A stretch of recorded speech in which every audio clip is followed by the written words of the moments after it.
Yo, welcome back to another video, and today we are talking about March Madness and one team and one program in particular, and it's my program,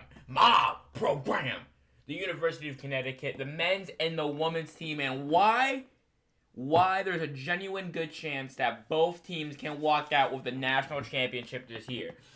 First off, let me talk about the women's team. Now, the women's team has over 30 wins, undefeated.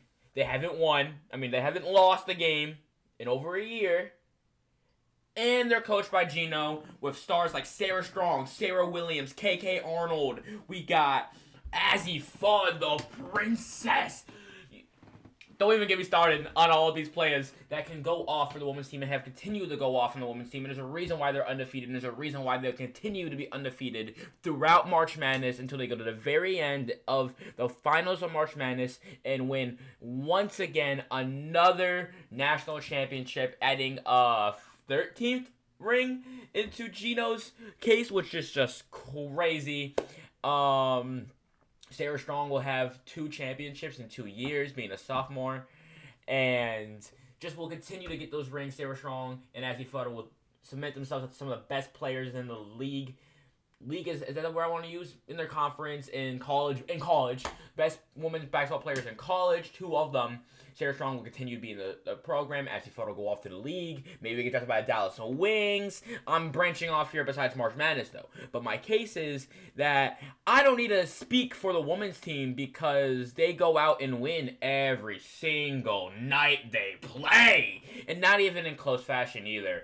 Beating teams by 50, beating teams by 40. Next game, they might win by 60. Who knows? But let's move on to a different topic here of the men's team, which is not in the exact situation as the women's team. Now, the women's team is undefeated. While the men's team still has a great record, they are not undefeated. They've been beat multiple times. Arizona has beat them, who are the ongoing favorites in the men's tournament to win it all. But, I'm confident that UConn can go all the way. Now, let me talk why. Let's start off with the starting lineup. We have Damari Silas Jr. We have as shooting guard, who's solo ball. Duh! We have Brendan Mullins, Alex Caravan, and my dog Harris Reed. Now, that is not counting injuries that could happen, but it just got added where, so I'm not talking about injuries here. I'm talking about a full, healthy team. Silas is a triple-double threat, and will get you 5 steals, and be efficient while doing it. Silas was an amazing transfer over here to UConn, and probably will be going to the league. Move on to the next guy, Solo Ball. Solo Ball is one of the best shooters in college ball, no pun intended, and he's just that guy. He does not see a shot that he doesn't like. He's gonna get them buckets no matter how inefficient, but he's still an efficient player, an efficient shooter. All of that built around. He's a great secondary, third kind of scorer in my eyes of how I want the lineup to be kind of ran. But Solo Ball any night can lead the team and can lead the team in general in scoring, and it won't be a bad situation. Moving on to the freshman, Braylon Mullins. Freshman, very much in my eyes like Liam McNeely. The play style's not exactly the same, kind of similar, kind of not, but it was that freshman guy who came in, does his thing at the small forward position, and helps the team win hella games, and is going straight to the league. But Braylon Mullins is a lottery pick, just outside a lottery pick kind of guy. March Madness going crazy. Braylon Mullins, you can go crazy and raise that stock up just like Liam McNeely did. Moving on to Alex Caravan, the vet. The guy who's been here from the jump. 5th year Alex Caravan. Jersey, now in the rafters. Most wins in UConn history. Most threes in UConn history. Now Alex Caravan does his thing. Usually one of, if not the top scorers on the team. One of the best shooters in college ball, especially our team. especially three-point shot. Very clutch player. At times, there is times where he's messed up, and that was shown a lot last year. But this year, he's been amazing, consistent, as always, getting us wins, and just going to continue to help us move forward to get a national championship, another one under his belt, so he can move on into the league and be a later draft pick since he's an older player, as people know. That's what happens. But he's a very polished basketball player, and an NBA team right now could use him. A lot of NBA teams can use a kind of player like Alex Caravan, bigger forward who can hit the three and play defense. That's all teams really look for. I have no doubt that Alex Caravan will have a job next season. And at the 5, my homie, the Bear, Tarris Reed Jr. Now, Tarris Reed, 2 games ago, had 31 points and 27 rebounds, kind of saving and dragging UConn into a victory, which was a little scary, but I am confident of the abilities to bounce back from that, and we did. The next game, they came out the jump, double-teaming Tarris Reed after his monstrous game the game before, and the team still came out and did their thing, with Caravan going crazy, Ross going crazy, all of them boys going crazy.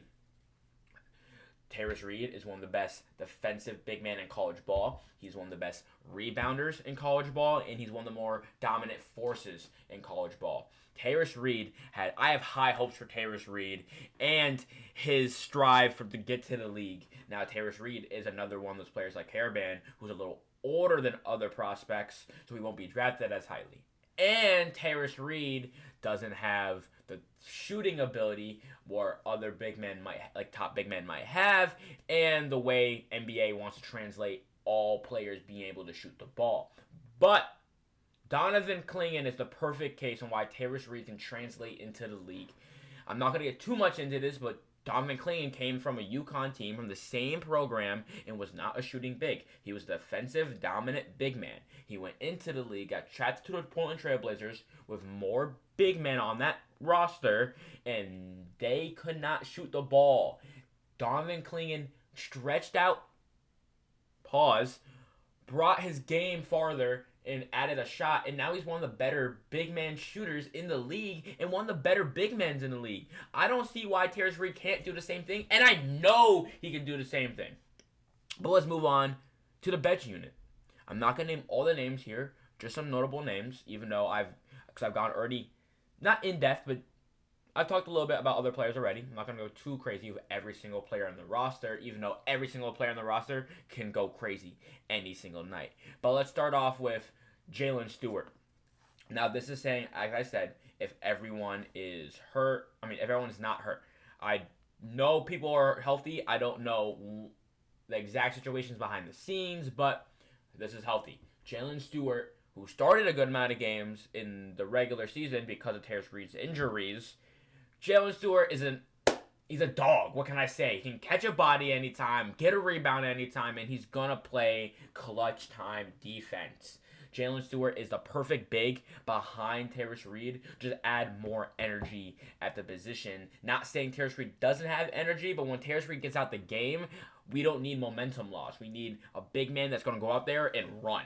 And that's what Jalen Stewart does. He's more of a 4 in my eyes, but way the roster's set up, he runs a lot of backup center. But he will be running the 4, depending on lineup, switching up around. He'll be running the 4 with Eric Ribe. I don't know how to pronounce his name just yet.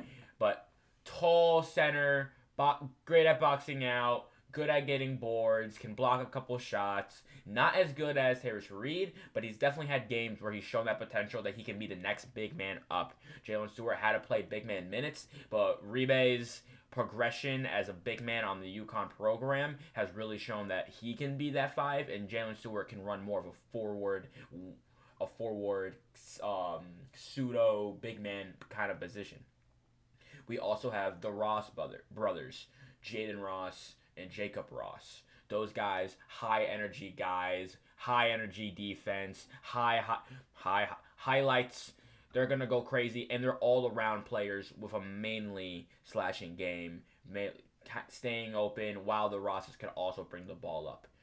We have Malachi Smith, my dog, one of the best passers in college ball, one of the higher IQs in college ball. While his stats don't scream off the page, a bench point guard getting 5 to 7 assists every night, that's great. I don't need him to put up points every single night because we have players like Solo Ball, Alex Caravan, Terrace Reed, Silas goes off every now and then, Braylon goes off every now and then, Stewart can come off the bench and go crazy, Rosses can go off the bench, Malachi Smith can also go off. He can also go off. We saw it during the regular season. He had a 4-point play at the end of the game to drop mad points that game. He can go off when he needs to. That's not his role on this team. His role is that playmaker that's off the bench that will just see the court everywhere. That's my dog.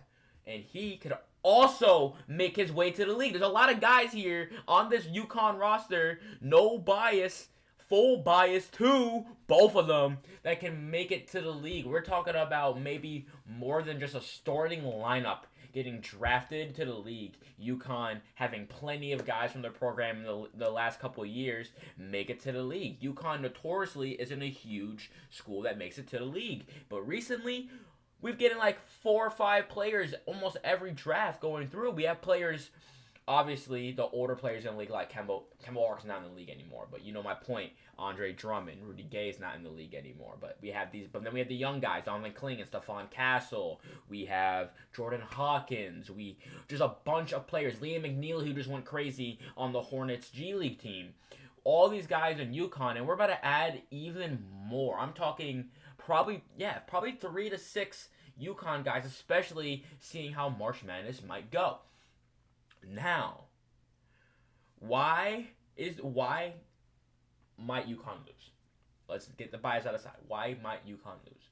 They're obviously not the favorite to win. So, automatically, a reason why they not lose. They're not on paper, mocked out to be the best roster in men's college ball. But, now this could be reaching, and I could be asking for a lot, maybe. A lot of the games this season has been one UConn guy doing his thing and the other helping out and leading to a win or a loss. Now, is it crazy to say that if 2 players on the UConn roster can have a great game, that we're winning every game? I'm a firm believer that if every team had a good game, UConn men's team is the best men's college basketball roster, and I don't think it's obviously close with players like Koa Pete, Cuff, all these guys, the Boozers, all these guys. But I think overall, the team, on a good night, UConn is the best, and I think they can make it all the way. They have championship DNA. They're one of the best defensive teams in ball while still being an offensive threat. They're coached under Dan Hurley, the psychopath himself, one of the greatest coaches I've seen. And I've seen a good amount of coaches. But it's coaches like that where they get all over the media because of their antics and their yelling. But these coaches are great for ball because they keep these guys locked in. We got players like Darren Pearson who got load management in college. Like, I don't see not my UConn guys doing load management. Nah, UConn is gonna make it all the way under Dan Hurley's coaching and the experience of Alex Caravan in the playoffs. In March Madness, the dominance and defensive anchor of Terrace Reed, bench play from Malachi Smith and Stewart and the Rosses and all them dogs, Rebay getting them boards, Silas might get a triple-double again in March Madness. I say again, I don't know if he's got it in March Madness, but he got it earlier this season, and Solo's probably going to hit 10 threes one of these games. But either way, Either way, the women's team is winning it all, and I'm very confident the men's team can win it all, but I'm done for today, so I hope you guys like the video. If you do, please like the video, hype it up. I don't know what it does, but hype it up, subscribe. It really does support the channel. I'm trying to get these videos out for y'all. No, I'm not consistent, but that's what a college student really is, so I'm sorry, but I promise more videos are on the way. I'm not done. That's the promise I always make, that I always will come back on some Springtrap shit, but please leave a comment down below if you wish, and if not, I'll see you guys in the next video. Peace out.